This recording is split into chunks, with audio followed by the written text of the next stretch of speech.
Something shifted the moment those missiles were launched.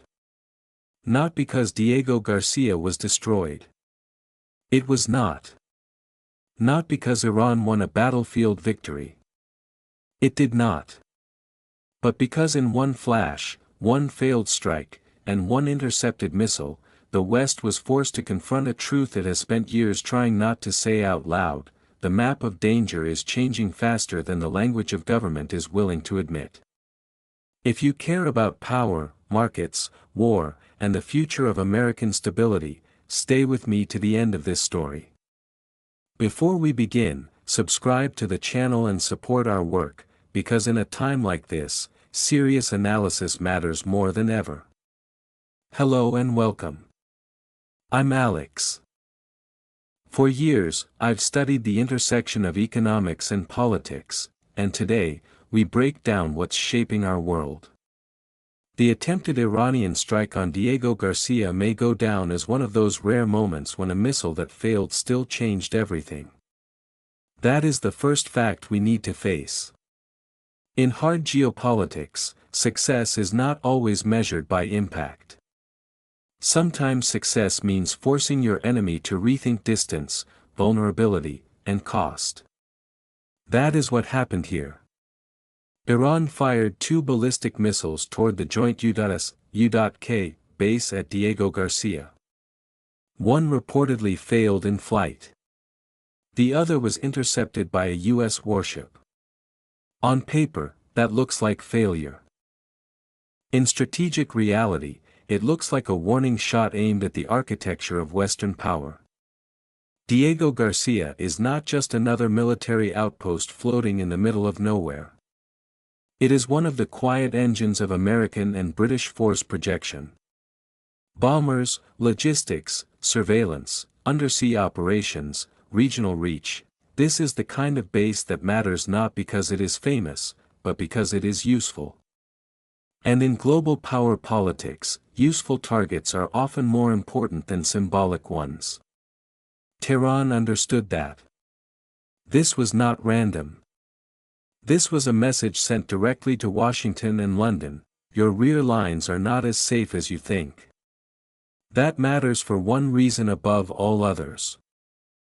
Once an adversary proves it can reach farther than expected, every assumption inside the defense establishment becomes more expensive. Budgets change. Threat maps expand. Insurance markets react. Energy traders watch more closely. Military planners stop asking whether the old line still holds and start asking where the next line of vulnerability begins. That is how systemic pressure works. One launch can move more than missiles.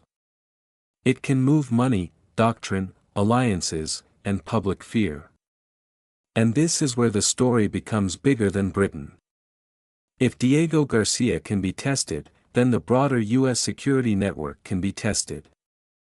If that network can be tested, then American deterrence is part of the battlefield, whether voters want to hear that or not. This is not only about Iran.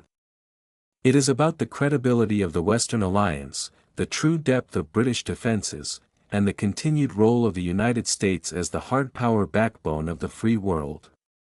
History is full of moments like this, moments dismissed because the first strike failed, because officials preferred calm, because the public was told not to worry yet.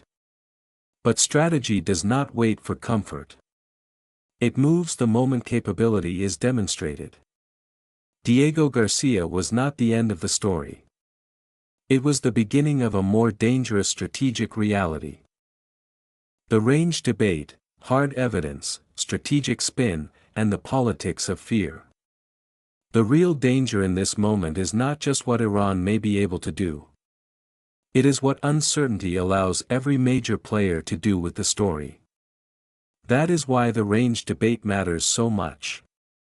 On the surface, the question sounds technical: can Iran truly reach London? But beneath that question sits a deeper struggle over fear, credibility, alliance politics, and strategic leverage. In modern conflict, range is not only a military fact. It is a political weapon. The side that shapes the meaning of that fact first can shift policy, move markets, and pressure governments before another missile is ever launched. Israel understands that clearly. By arguing that the attempted strike on Diego Garcia shows Iran now has firepower that could threaten London, Paris, and Berlin, Israel is doing more than issuing a warning. It is trying to redraw Europe's mental map of the war. That matters because geography alone no longer defines security. Perception does. If European governments begin to believe that the old distance barrier is breaking down, then the war stops looking like a Middle East crisis and starts looking like a Western security crisis. That shift changes everything: defense planning, diplomatic posture, public psychology, and the willingness of allies to move closer to confrontation. Britain, however, has strong reasons to speak more carefully. Steve Reed has stressed that there is no specific public assessment showing Iran is targeting Britain or even clearly able to do so in a reliable operational sense. That is not weakness. That is statecraft under pressure. London knows that words can trigger consequences before facts are settled. A government that appears to validate the most alarming interpretation too quickly may lock itself into tougher military commitments, fuel domestic anxiety, and inject fresh instability into already nervous financial systems. So Britain's caution is not accidental. It is part of a broader effort to contain the strategic and economic fallout of uncertainty. This is exactly where the politics of fear enters the picture. Fear in geopolitics is rarely random. It is managed, directed, and weaponized. Israel wants Europe more alert, more engaged, and less willing to treat Iran as a distant problem. Britain wants to avoid panic without appearing naive. Iran benefits from a wider zone of doubt because uncertainty alone can force its adversaries to spend more, prepare more, and worry more. That is the brutal efficiency of strategic ambiguity. Tehran does not need absolute proof on its side. It only needs to make the other side unsure enough to overcorrect. And that uncertainty carries a price. Defense ministries respond by revising assumptions. Markets respond by pricing risk. Energy traders respond by widening premiums. Political leaders respond by narrowing their room for error. This is how a disputed missile range question becomes a system-wide pressure event. Not because every fact is settled, but because the cost of being wrong rises sharply the moment previous assumptions look unstable. So the honest conclusion is neither panic nor comfort. It is discipline. A single episode does not prove that London is about to be hit.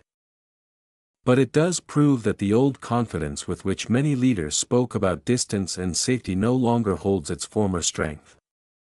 And once that confidence weakens, the strategic environment changes whether governments admit it immediately or not. That is the true meaning of this debate. It is not just about how far a missile can fly. It is about how far instability can spread once certainty starts to collapse. Britain can likely see the missile. The harder question is whether it can stop it. There is a painful difference between awareness and protection, and that difference is exactly where Britain now looks exposed. A country can see danger coming and still be unable to stop it. A government can reassure the public and still know, behind closed doors, that detection is not the same as defense. That is the real issue here. The question is no longer whether Britain has sophisticated military assets, skilled personnel, or strong intelligence links. It does. The harder and more uncomfortable question is whether those strengths add up to a credible shield against a fast-moving ballistic threat if the line of danger ever shifts from theory to direct reality. This is where public understanding often breaks down. Most people assume national defense works like a clean technological script: radar detects, command responds, missiles are intercepted, crisis contained. But ballistic missile defense is not a smooth script. It is one of the harshest tests in modern warfare. The target is moving at extraordinary speed. The timeline is brutally compressed. The decision window is narrow. The geometry of interception is unforgiving. And the margin for political error is almost non-existent. In plain language, this is not like stopping a conventional aircraft or even a lower-flying cruise missile. This is a race against physics, timing, and system readiness all at once. Britain almost certainly has the ability to know that something is coming. Through Allied intelligence, early warning systems, radar integration, and broader NATO-linked surveillance, the state is unlikely to be caught blind.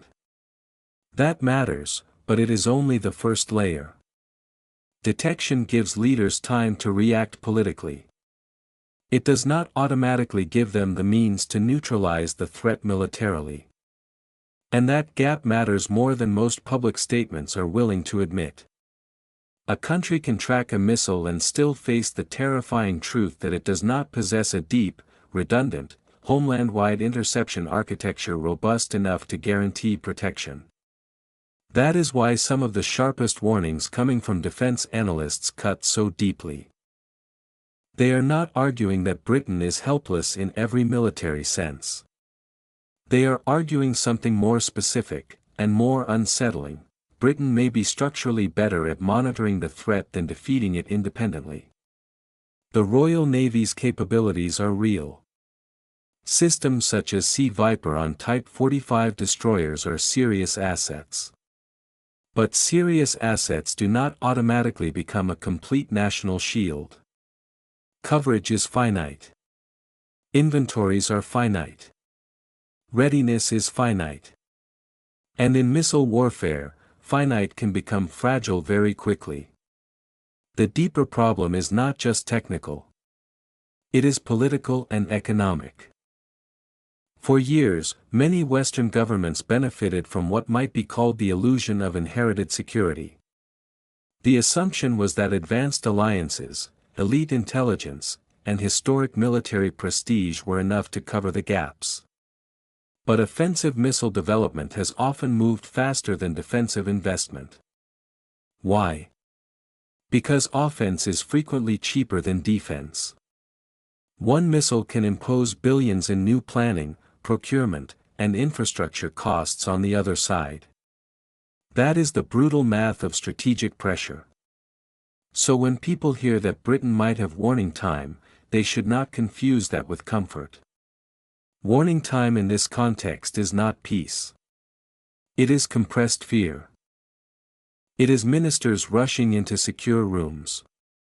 It is military commanders working through impossible timelines. It is financial markets reacting before official statements are finished. It is the public suddenly discovering that modern vulnerability can exist inside powerful democracies too. That is the real meaning of this moment. Britain is not weak.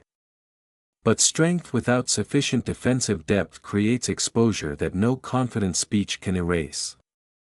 And in the age of long-range coercion, exposure is exactly what adversaries are trying to find. The U.S. security guarantee is not a slogan. It is the last line between threat and catastrophe. This is the point where the illusion of Western equality gives way to the hard reality of Western hierarchy. When danger is distant, alliances are described in the language of partnership. When danger gets close, alliances reveal themselves in the language of capacity. And capacity is not evenly distributed. That is the uncomfortable truth at the center of this crisis. The United States is not simply one ally among many. It is still the hard power spine of the entire Western security system. That fact may irritate some politicians, embarrass some strategists, and complicate the rhetoric of sovereign self-reliance, but when missiles enter the picture, rhetoric loses.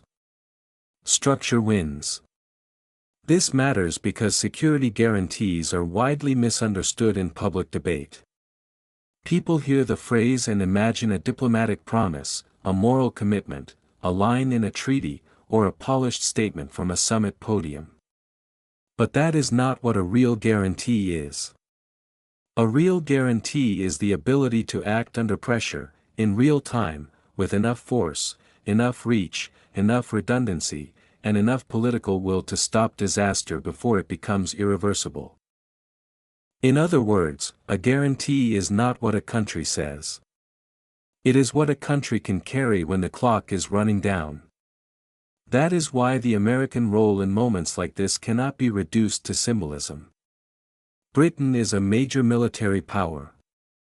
It has nuclear deterrence, intelligence depth, global reach, and serious operational competence. But a ballistic missile crisis is not a test of prestige.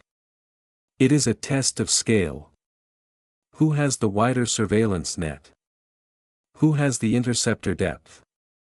Who has the naval spread, the integrated command architecture, the industrial stockpile, and the strategic lift to sustain pressure if the crisis widens? In every serious reading of that question, the answer still comes back to the United States. And that leads to a deeper political economic truth that Americans need to hear clearly. The United States is not just defending territory. It is underwriting a system.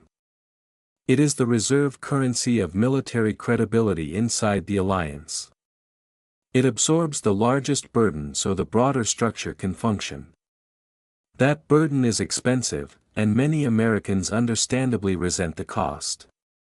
But the cost of carrying order is still often lower than the cost of watching disorder spread through shipping lanes, energy markets, alliance fractures, and crisis-driven military improvisation. Power, in this sense, is not charity. It is a stabilizing asset with global economic consequences. That is exactly why American retrenchment is so often discussed in abstract terms and so rarely priced honestly. If U.S. credibility weakens, adversaries do not politely pause. They probe. They test seams. They look for exposed infrastructure, uncertain governments, and nervous publics. Financial markets respond almost immediately. Insurance costs rise. Commodity risk premiums widen. Allied hesitation deepens.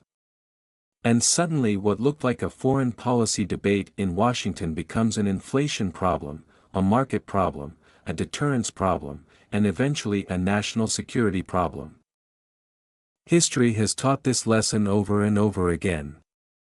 In every major post-war crisis, Europe's confidence ultimately rested not on the hope that danger would stop, but on the expectation that American power would. That remains true today, even if many prefer softer language. So let's call this by its real name. The U.S. security guarantee is not a slogan designed to flatter allies or reassure voters. It is the last line between pressure and collapse, between coercion and catastrophe. If that line holds, the system holds. If it cracks, the shock will travel much farther than any one missile ever could. This was not random. Diego Garcia was chosen because it sends a message to Washington, London, and every capital watching. Diego Garcia was not chosen by accident, and anyone telling you this was merely a wild lash-out from a cornered regime is missing the deeper logic of power.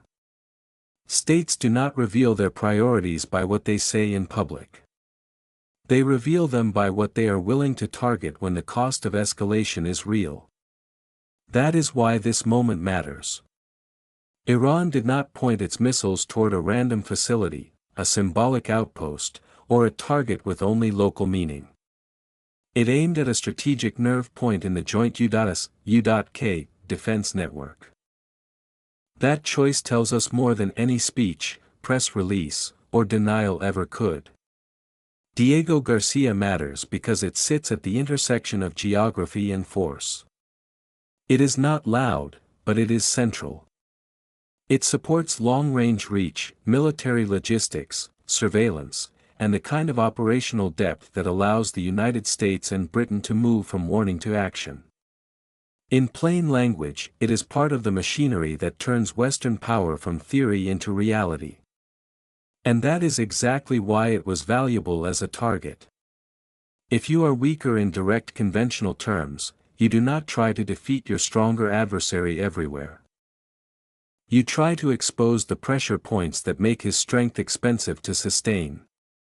That is the deeper logic behind this strike. Iran understands something that many democracies prefer not to face. In modern conflict, the real contest is often not over territory first, but over confidence. Can you make your enemies feel that their rear areas are no longer safe? Can you make coalition partners question the cost of cooperation? Can you make political leaders in London wonder whether supporting Washington now carries a more direct price than before? That is what coercive signaling looks like in the real world. It is not always about immediate destruction. It is about shaping the decisions that come after the launch.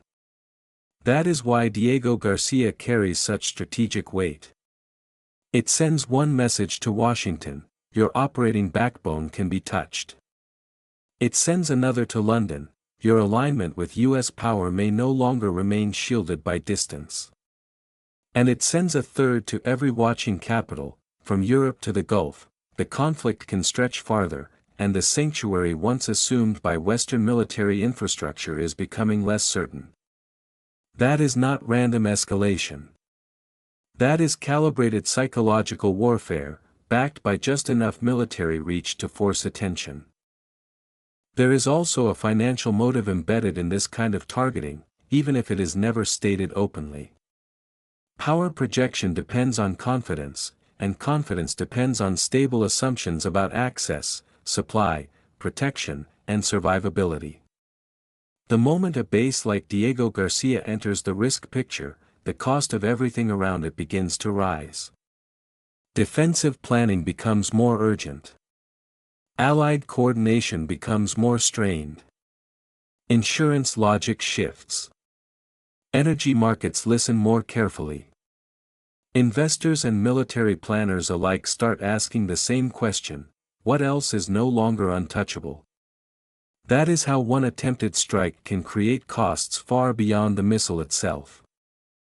History shows that weaker states under immense pressure often choose targets like this for a reason. They know they may not win a straight military contest. So they widen the field of vulnerability. They force larger powers to spend more, guard more, and worry more. In that sense, this was not a battlefield move alone. It was a systems move. It was an attack on predictability.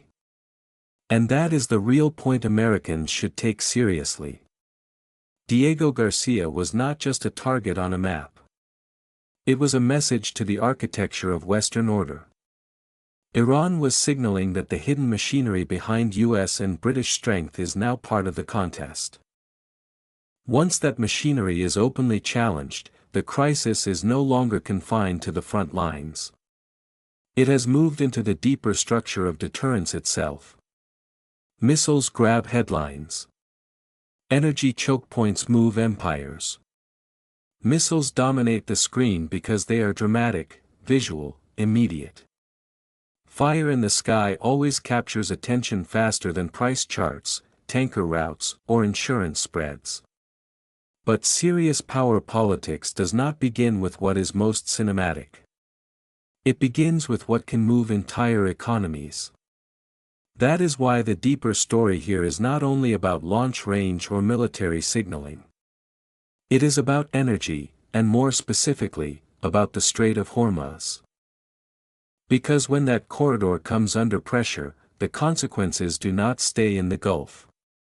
They move straight into the bloodstream of the global economy. This is where many Americans underestimate the real stakes. The Strait of Hormuz is not just another narrow waterway on a map. It is one of the most important energy choke points in the world. A huge share of global oil and a significant volume of liquefied natural gas pass through it. That means any threat to Hormuz is also a threat to price stability, shipping confidence, industrial planning, and political calm far beyond the Middle East.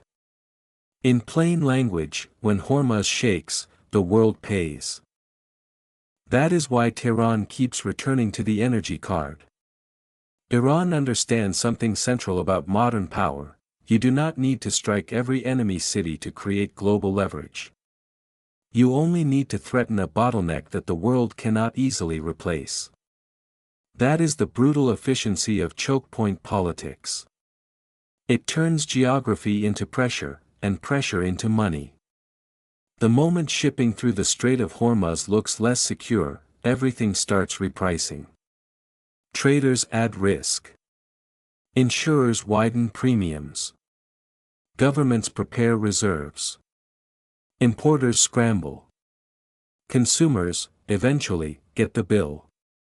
This is also where the military and economic stories fuse into one.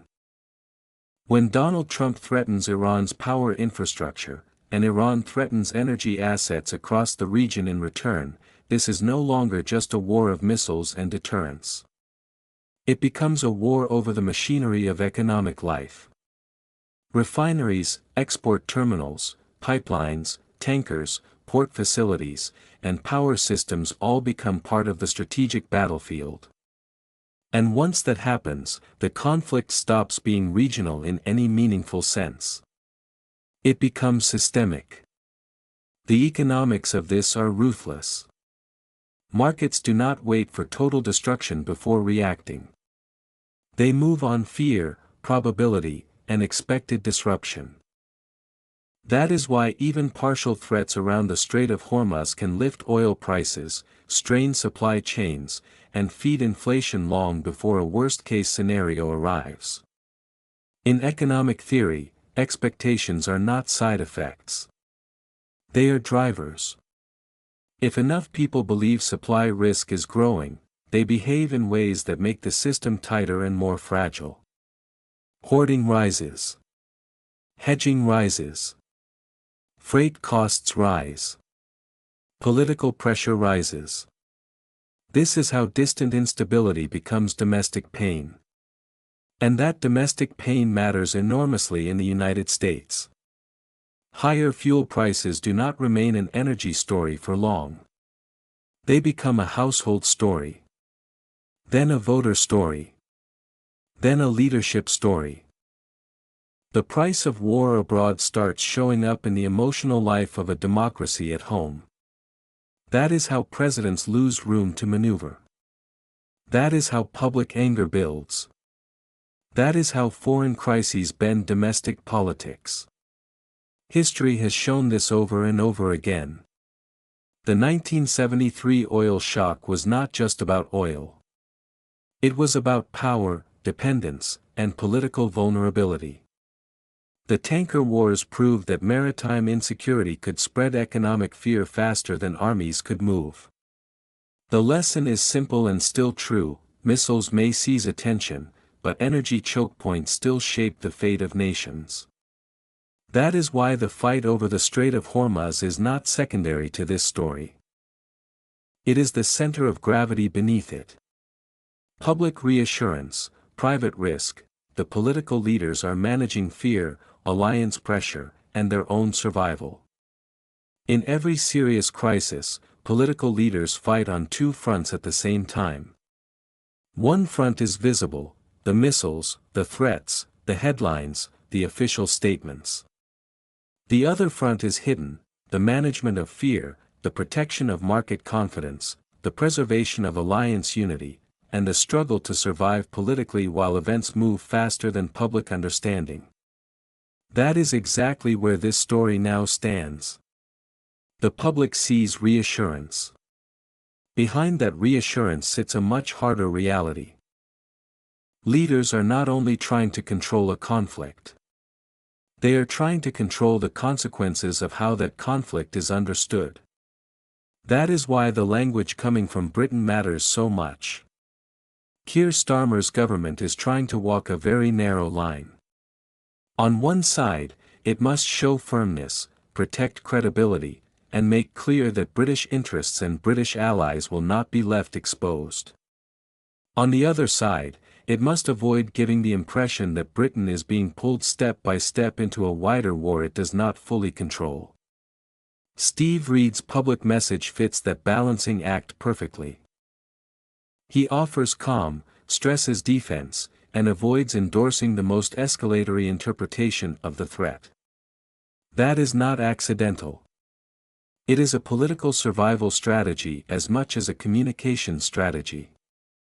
Because once a government openly admits that the risk may be larger than previously believed, the political consequences begin immediately. Financial markets react. Opposition parties attack. Public trust becomes more fragile. Military expectations rise. Allies begin asking for more. A careful sentence from a cabinet minister is never just a sentence in a moment like this. It is an attempt to manage the full chain reaction that words can trigger. In modern democracies, language is part of the battlefield.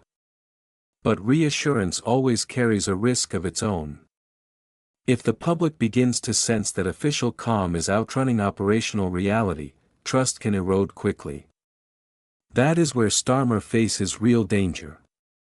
Not only from Iran, not only from the opposition, but from the oldest political threat in any democracy, the fear that the government knows more than it is willing to say, and may be telling the public only what is politically convenient. Once that suspicion takes hold, even truthful statements begin to lose force. That is when leadership becomes fragile. Donald Trump operates from a different model entirely. His style is not careful containment. It is pressure through dominance, threat, and spectacle. He speaks in deadlines, ultimatums, and force. That approach creates a different kind of political leverage. It can project strength quickly, but it can also narrow room for de-escalation and amplify market fear. Israel has its own logic as well. It wants the danger understood in the broadest possible terms so that Europe, and especially Britain, feels the urgency of alignment. Iran, meanwhile, benefits from making every capital wonder whether limited Western involvement may now come with a much sharper price. This is the deeper truth of the moment: every leader involved is managing several audiences at once.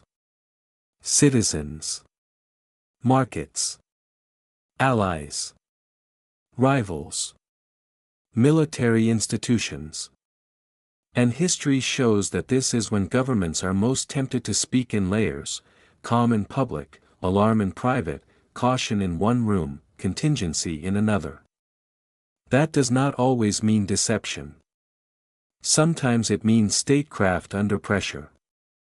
But it does mean the public should listen carefully, because what leaders emphasize often reveals what they fear most. So this is not just a military crisis.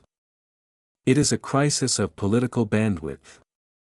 A test of whether leaders can preserve trust while handling risk they cannot fully control. Public reassurance may buy time. But private risk is still growing underneath it. And in moments like this, the survival of governments can begin to depend on whether they manage that gap before the gap begins to manage them.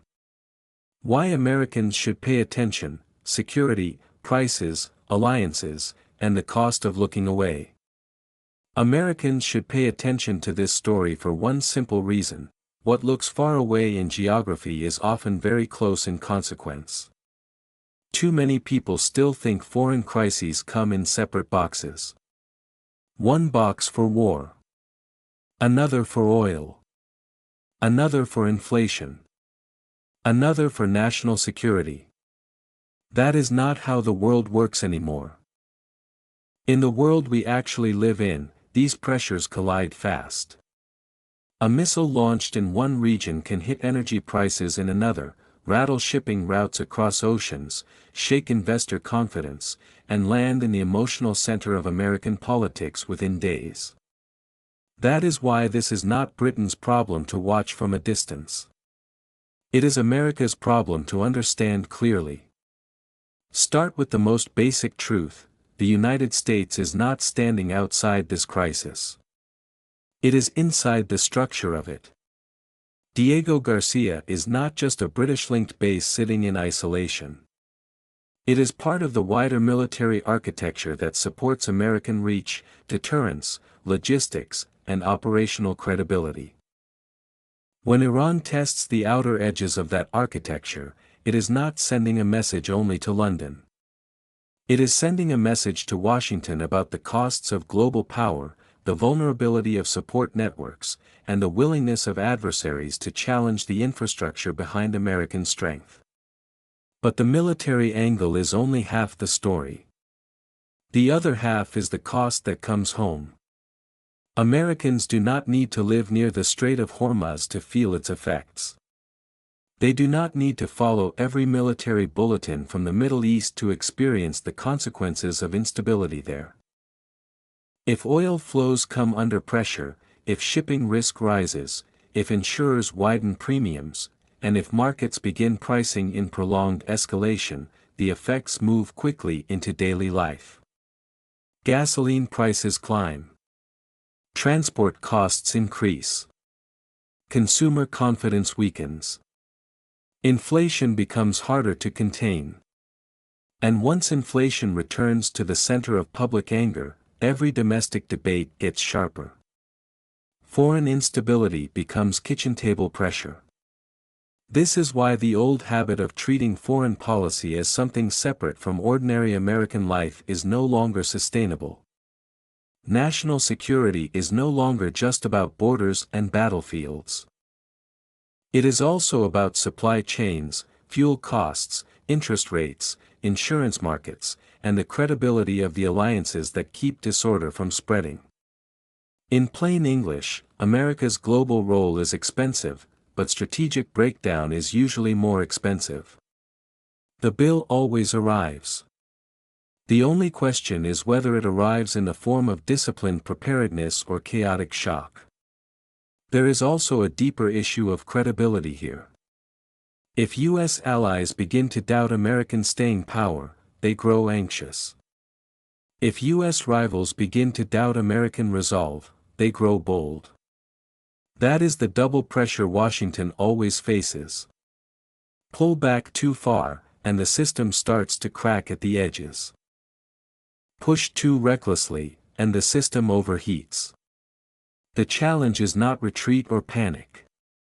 It is disciplined strength, clear deterrence, focused objectives, strong alliance coordination, and enough economic realism at home to protect American households from the aftershocks of external conflict. So Americans should pay attention not because fear is useful, but because seriousness is. This crisis is a reminder that global order is not self-sustaining. It is defended, financed, and constantly tested.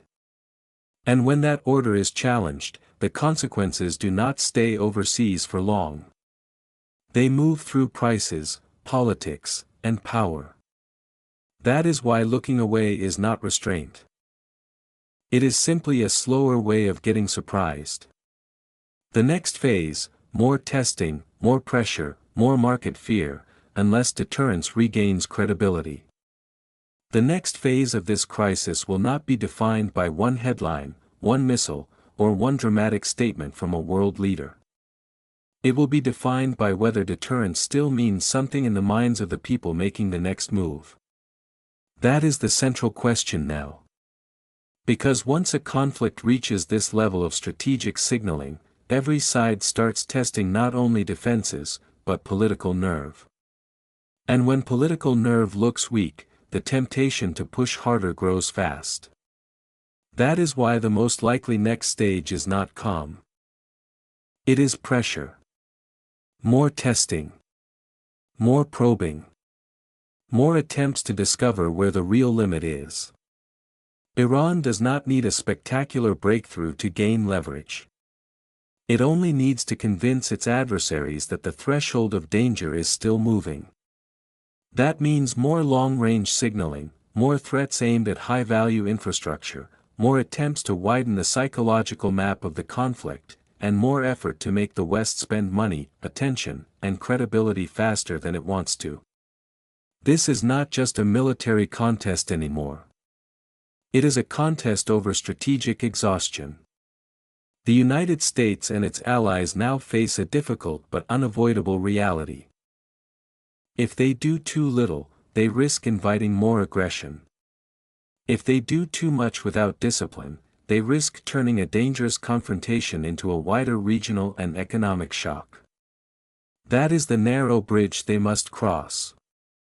This is where deterrence becomes more than a doctrine. It becomes a performance of clarity. Adversaries must believe that escalation will carry real cost.